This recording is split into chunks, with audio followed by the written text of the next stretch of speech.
Bum-ba-da-dum!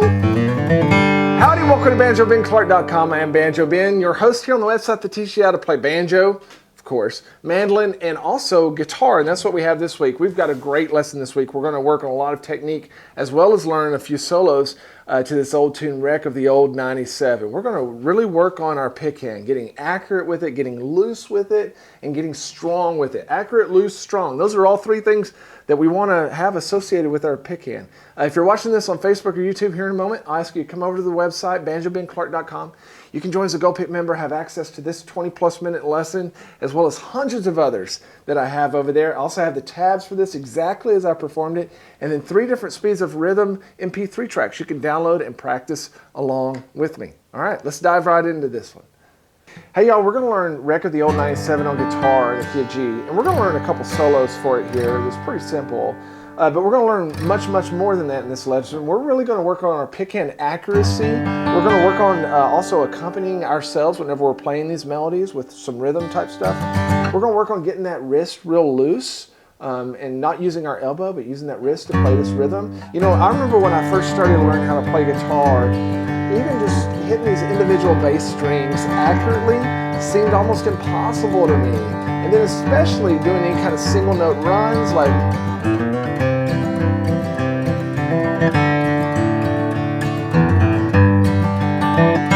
So we're going to build those skills here today with this lesson. We're going to do it, you know, while learning a cool song Wreck of the Old 97. So let's go ahead and throw up this first line of tab here. You'll notice a couple things. One is this song's in 4/4. That just means we have 4 beats per measure. And then also, we have those little arrows beneath each one of the notes. Those are all pointing down. That just means that's our pick hand, our pick stroke indication. So we're going to do all down strokes because everything's happening on down beats here. Okay, so we're going to start on the 3rd beat of the first measure, walking in with a couple quarter notes. So it's going to sound like this: 1, 2, 3, 4, 1. And whenever we get into measure 2, we have 2 half notes there. They get 2 beats apiece. And the reason why we know they're half notes here on the tab is because the little stems beneath them only come up a little ways. They don't come all the way up to the note. So that's how we know they get 2 beats. So 1, 2, 3, 4. And then we go back down to the A string, measure 3. 1, 2. And then we have a couple quarter notes. 3, 4. So nothing too hard right now. We're just establishing this basic melody that we're going to use later on as we start adding these rhythm licks. Measure 4, we've got 2 half notes. 1, 2, 3, 4. We're doing a C chord here, right? Measure 5. 1, 2, 3, 4. So we have a quarter note, half note, quarter note, and then measure 6 is 2 half notes. 1, 2, 3, 4. Let me play measures 1 through 6 all together, and we'll do it much slower later on in a different video segment here in the lesson. 1, 2, 3, 4. 1, 2, 3, 4. 1, 2, 3, 4. 1, 2, 3, 4. 1, 2, 3, 4. 1, 2, 3, 4. And I want to make sure of a couple things here before we move on. I want to make sure that all of these notes are good and strong. Okay, I want to make sure that all these notes have similar volumes. Okay, we don't want some notes jumping out over others. I also want to make sure that I'm not doing this with my elbow and keeping everything stiff. I want to make sure that my wrist is working much in this fashion here. And you can anchor a finger if you want. Some people will teach that.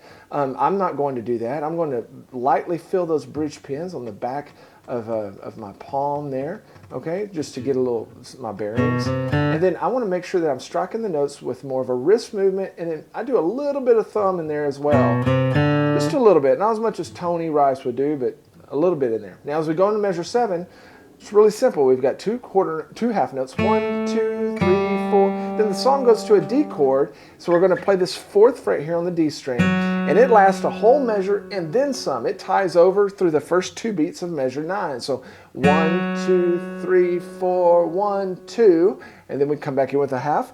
3, 4, 1, 2, 3, 4, 1. Walk back into that G chord. 1, 2, 3, 4, 1, 2, 3, 4. Into a C chord, measure 12. 1, 2, 3, 4. I'll play 7 through 12. 1, 2, 3, 4. 1, 2, 3, 4. 1, 2, 3, 4. 1, 2, 3,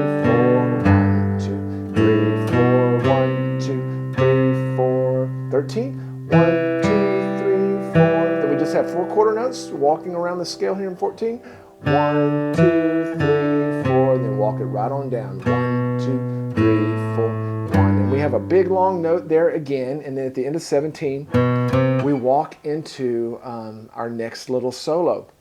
So now that we have that melody established, I want you to go back. I want you to practice it, even maybe memorize it. Get it really strong. Make sure that you're accurate. And that's the thing. I want you to play through this without looking at your pick hand. You may be left-handed or right-handed, but I don't want you to look at the hand that's holding the pick. I want you to be able to read through this tab or memorize it, whatever, and hit all of those notes without having to look down. And if you begin to miss notes, hit the wrong string or just miss the string, slow it down. Just slow it down a little bit. We're really working on pick accuracy here, and we're going to drive that home even more now in the second segment as we begin to add strums